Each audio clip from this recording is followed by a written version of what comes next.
Well, we're dealing certainly with a very serious threat, one that is spread out across many European countries and propagated, by a community of potentially thousands of suspects who are largely unconnected in nature, who have been radicalized on the internet very often and by their conflict experience in Syria and Iraq. So this is a large-scale problem, as the Prime Minister says, a long-term problem as well. And what we have to do, of course, is make the maximum use of our police capabilities, especially, to fully contain this threat. But it's clearly an urgent and very serious challenge that we face now. We know, obviously, here in the UK, the terror threat is raised to severe. It's raised right across Europe. Soldiers on the streets in France and Belgium. With all that in mind, how secure can citizens of the European Union actually feel on a day like today?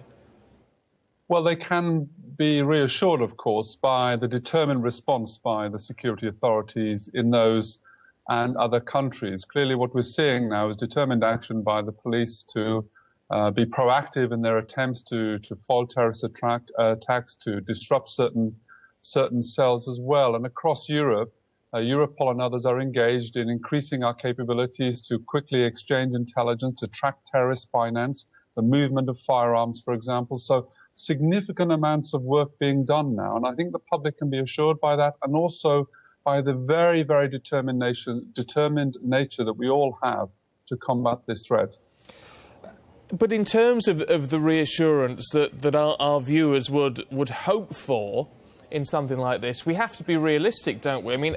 How much more difficult is it dealing with, as you said, potentially thousands of individuals or small cells in this? How much more difficult is dealing with that as a threat than actually dealing with what we would ordinarily perceive as a terror network? Well, it's a good point, and I think the scale of the problem has increased over the last 10 years, and we don't really have a coherent, identifiable command and control structure like we've had in the past. And because of the diffuse nature of the network, that does make it more difficult to identify these suspects as well. But over those 10 years also, the sophistication of the police response has also increased. But even in countries like France that have some of the most well-equipped counter-terrorist capabilities in the world, still it's possible, of course, for terrorist attacks to take place. So this means that stopping everything is very difficult. Containing the threat fully is very difficult. But I'm sure we will prevail in the same way as societies in Europe and elsewhere have prevailed against other forms of terrorism in the past. But to be, and as you'll appreciate, it's really straight up with people who are watching this today.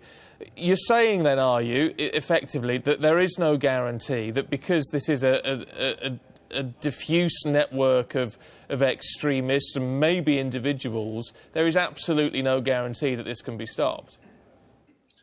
No, they can't be. Otherwise, what happened in Paris wouldn't have happened. And I think the Director General of MI5, Andrew Parker, has said the same point, that it's extremely difficult to stop every threat. And I think there is a realization across the police and security community in Europe. But as I said, at the same time, a very, very strong determination to maximize our capability to keep our citizens safe. And we are working urgently in the police community and in many, many other ways, such as David Cameron and other leaders have said, in our communities to try and prevent these people from being radicalized in the first place.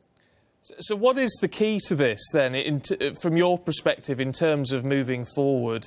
Is it about preemptive action, preventing radicalisation, which I guess we may not see the impact of that for some time, or can we use intelligence measures to try to track and prevent attacks, despite the fact, as you said, there are 2,500 to 5,000 individuals who may have been radicalised, who have the potential at least to be planning something? Well, there have been long-term preventive measures and actions that have been taking place already for a number of years, actually, and they're already bearing fruit. In terms of the police response, I think, yes, the best use of our intelligence capabilities is certainly very, very important. And that does mean, in particular, I think, more effective cooperation across borders, and that's why Europol is strengthening its platform here to help national authorities to do that. I think combating the problem on the internet as well is very, very important, because that has become a platform certainly for offering encrypted communications, for example.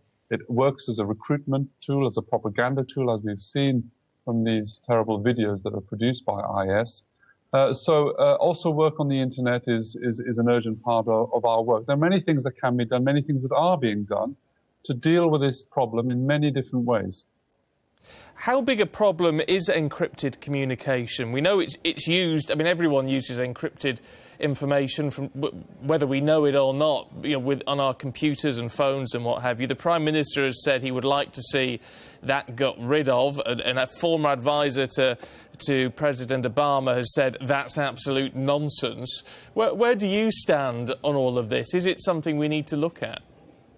Well, we've been engaged with Europol in combating various forms of cybercrime online for the last 2 years or more. And from that, it is absolutely clear that the internet is becoming of increasing utility to extremist networks, also to child abuse networks, for example. And in particular, the encrypted nature of the online communications that is offered makes it more difficult, in most cases, more difficult for police to intercept those communications online than it is, for example, to intercept telephone communications in the real world. And I think at least we need the same level of consistency in our legislation and in our capabilities so that we don't make it easy for extremist networks, for example, simply to move their communications onto the internet and to evade normal law enforcement attention.